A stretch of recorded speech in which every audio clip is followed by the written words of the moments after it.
What can be done. So last section में हमने ये पढ़ा था कि क्या सभी लोगों के पास इक्वल अपॉर्चुनिटीज हैं, इक्वल रिसोर्सेज हैं अपना इलाज करवाने के लिए। तो उसमें हमने पढ़ा था कि नहीं, ऐसा नहीं है। हर किसी के पास जो है इतने साधन नहीं है, इतने रिसोर्सेज नहीं है कि वो अपना इलाज जो है वो सही से करवा पाए। बहुत सारे ऐसे लोग हैं जिनके पास अच्छा खासा पैसा है, रिसोर्सेज हैं, उनके पास फैसिलिटीज हैं कि वो अपना इलाज करवा पाए।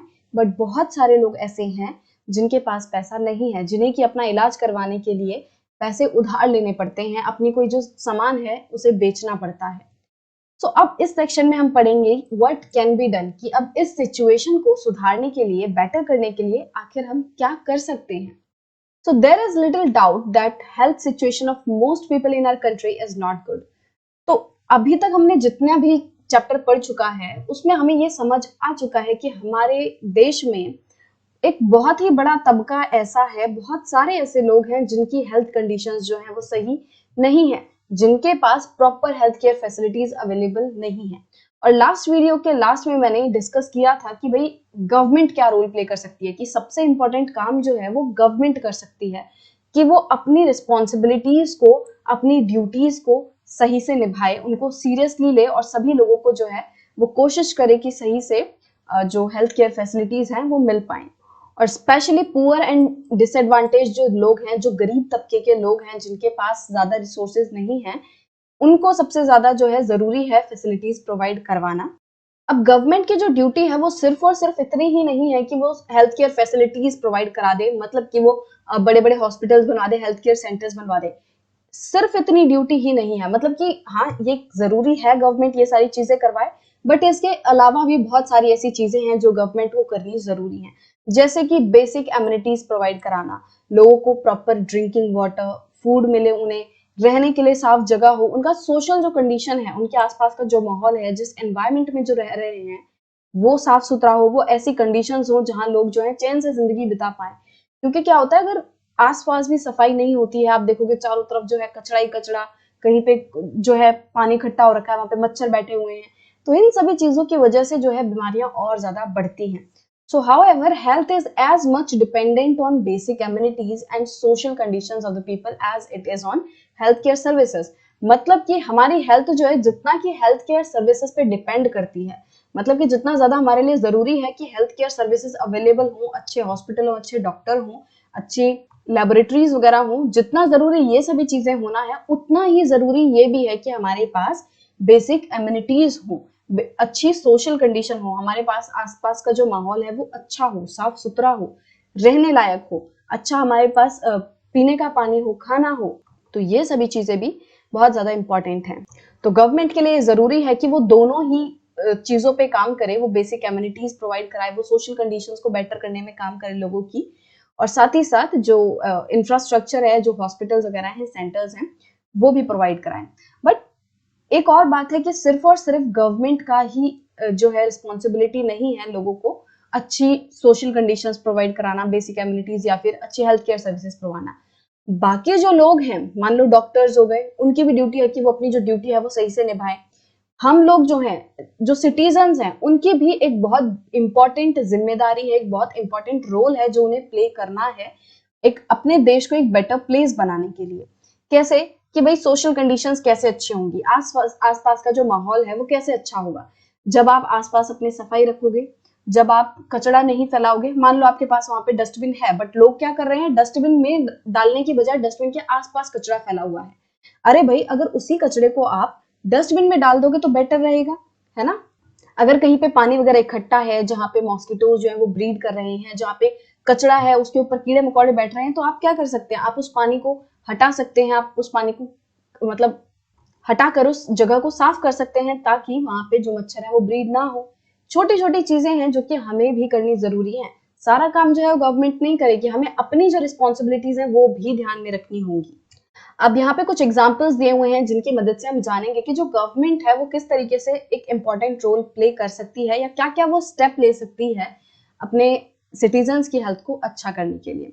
सो द केरला एक्सपीरियंस, तो यहाँ पे केरला की एक छोटी सी स्टोरी दी हुई है कि केरला गवर्नमेंट ने किस तरीके से स्टेप्स उठाए अपने स्टेट के लोगों को अच्छी हेल्थ केयर फैसिलिटीज प्रोवाइड कराने के लिए। So in 1996, the Kerala government made some major changes in the state. तो 1996 में केरला गवर्नमेंट ने एक बहुत ही इंपॉर्टेंट और एक बहुत ही बड़ा डिसीजन लिया। वो डिसीजन क्या था कि 40% of the entire state budget was given to panchayat.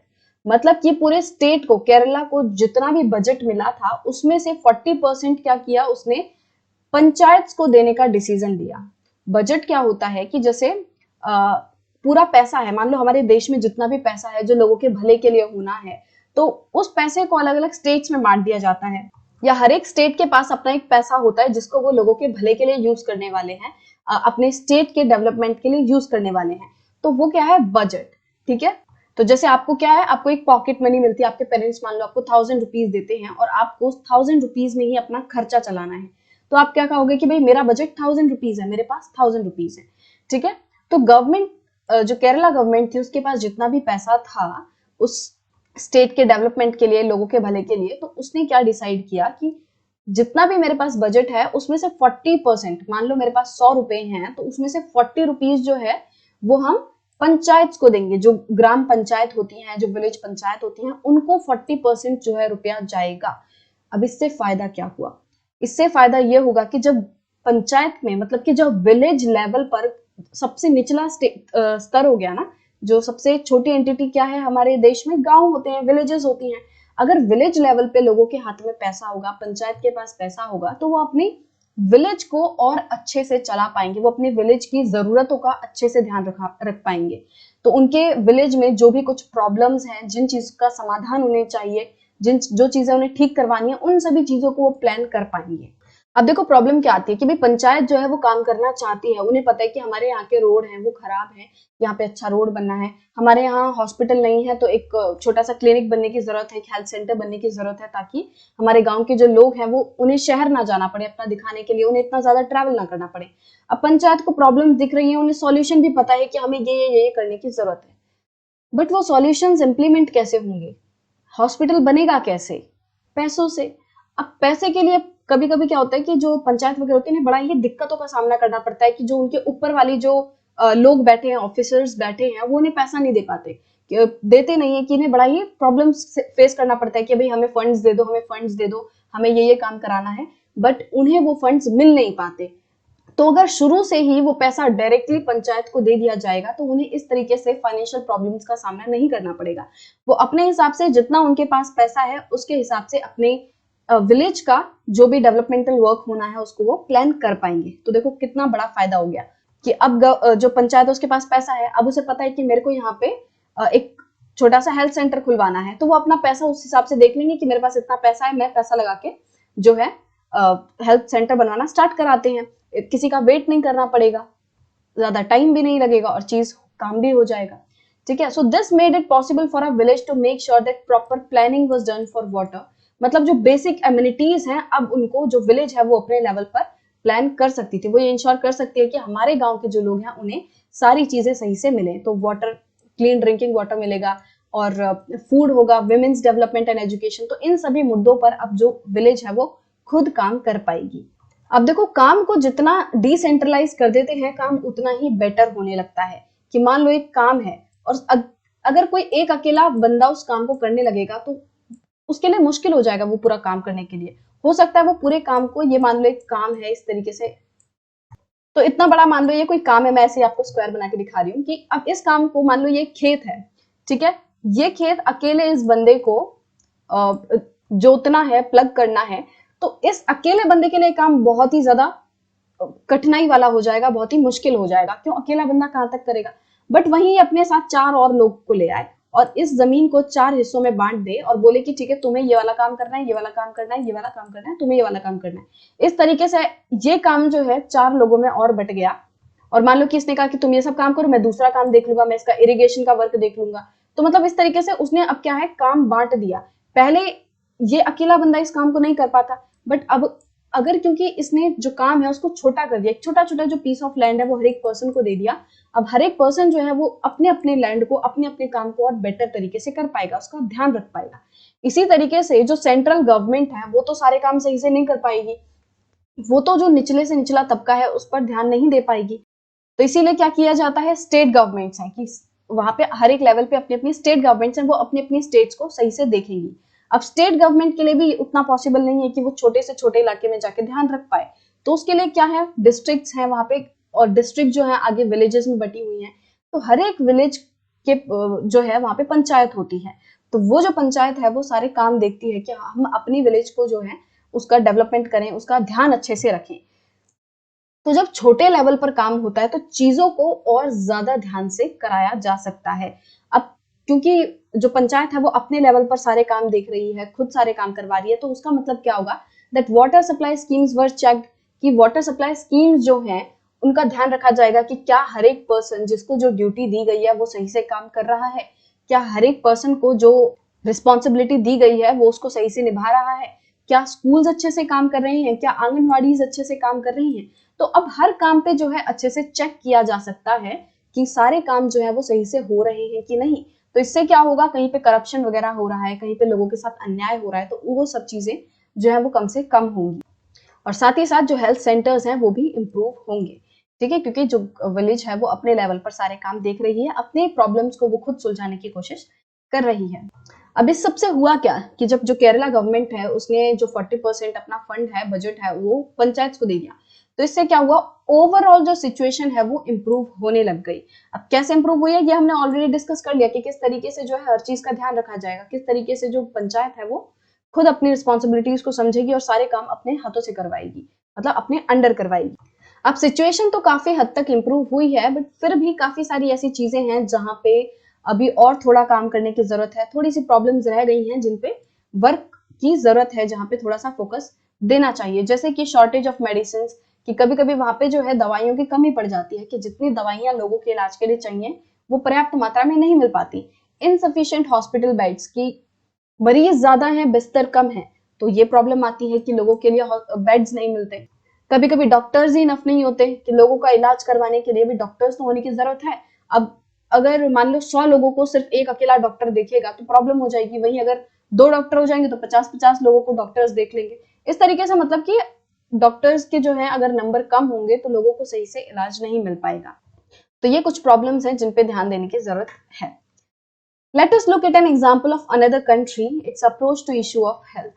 अब ये तो हमने अपनी ही कंट्री के एक स्टेट का एग्जाम्पल लिया कि उन्होंने किस तरीके से पंचायत को ज्यादा पैसा दे दिया, उनको ज्यादा फ्रीडम दे दिया एक तरीके से कि वो अपनी जो विलेज है उसको सही से मैनेज कर पाए। अब हम एग्जाम्पल देखते हैं एक दूसरी कंट्री का कि उसने ये हेल्थ का इशू है उसको किस तरीके से लिया, उसने अपनी जो सिटीजन है उनकी हेल्थ को अच्छा बनाने के लिए क्या काम किया। द कोस्टा रिकन अप्रोच, तो कोस्टा रिका जो है वो सेंट्रल अमेरिका की एक कंट्री है और इसे सेंट्रल अमेरिका की सबसे हेल्दीएस्ट कंट्रीज में से एक माना जाता है। मतलब कि यहाँ के लोग जो हैं वो काफी ज्यादा स्वस्थ हैं, काफी ज्यादा हेल्दी हैं। अब इसका कारण क्या है, क्यों इसे one of the healthiest countries in central America माना जाता है? तो जो मेन रीजन है वो है द कोस्टा रिकन कॉन्स्टिट्यूशन, मतलब कि जो रीजन है वो हमें कोस्टा रिका के कॉन्स्टिट्यूशन से पता चलेगा। तो वहां के कॉन्स्टिट्यूशन में ऐसा क्या है जिससे उसकी कंट्री के लोग जो है वो इतने ज्यादा हेल्दी हैं। So several years ago Costa Rica took a very important decision and decided not to have an army. तो कुछ साल पहले क्या हुआ था, कोस्टा रिका ने एक बहुत ही बड़ा एक इंपॉर्टेंट डिसीजन लिया कि वो लोग अपने देश के लिए कोई आर्मी नहीं रखेंगे, वो अपने देश की कोई भी सेना नहीं रखेंगे। अब देखो अगर सेना नहीं रखेंगे तो उससे होगा क्या कि सेना को मेंटेन करने के लिए, आर्मी को मेंटेन करने के लिए जो भी पैसा लगना होगा, अब वो पैसा वो कहीं और पे लगा लेंगे, ठीक है, किसी और चीज पे वो पैसा लगाएंगे।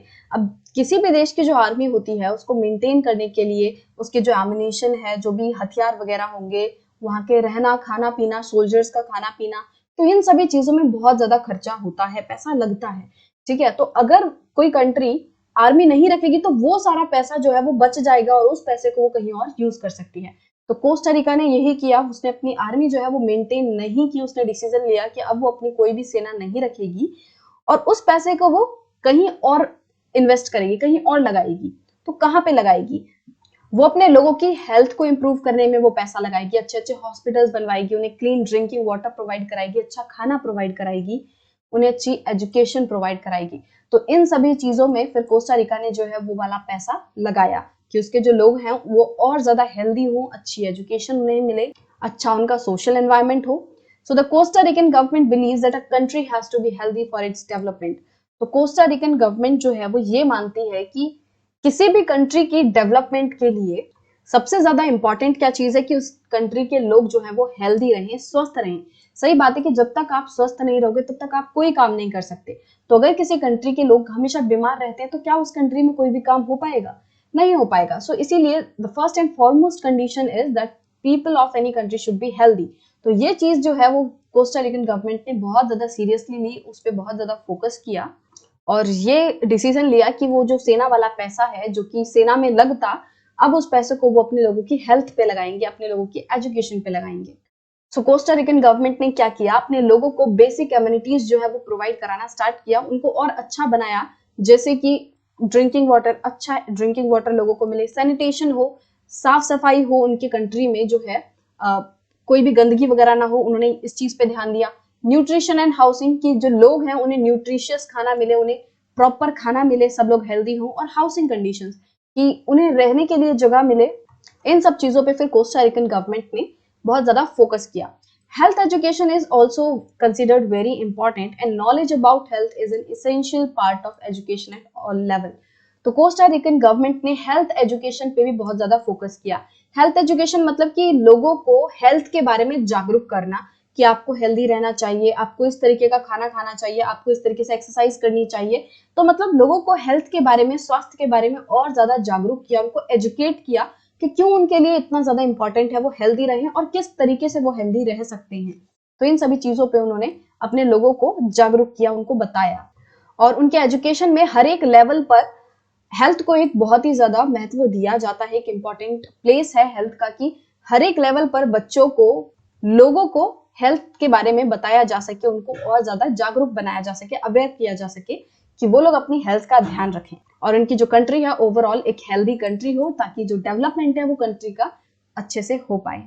सो हमने इस सेक्शन में देखा, जो व्हाट कैन बी डन वाला सेक्शन है, उसमें हमने देखा कि किस तरीके से गवर्नमेंट जो है एक इंपॉर्टेंट रोल प्ले कर सकती है। और फिर हमने कुछ एग्जांपल्स भी देखे, केरला का एक्सपीरियंस देखा हमने कि किस तरीके से केरला गवर्नमेंट ने एक डिसीजन लिया जिसकी वजह से केरला के जो ओवरऑल सिचुएशन है वो बहुत ज्यादा इंप्रूव हो गई। और इसी तरीके से हमने कोस्टा रिकन अप्रोच के बारे में पढ़ा, कोस्टा रिका के बारे में पढ़ा कि किस तरीके से उसने अपने लोगों की हेल्थ पे इतना ज्यादा फोकस किया और एक one of the healthiest countries जो है वो उभर कर आया। और इसी के साथ हमारा जो चैप्टर नंबर 2 है क्लास 7 सिविक्स का वो खत्म होता है। I hope you like this video and if you do then please give it a thumbs up.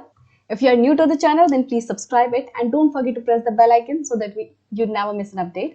So we will meet in the next video with a new topic. Till then keep working hard. Bye bye. Thank you.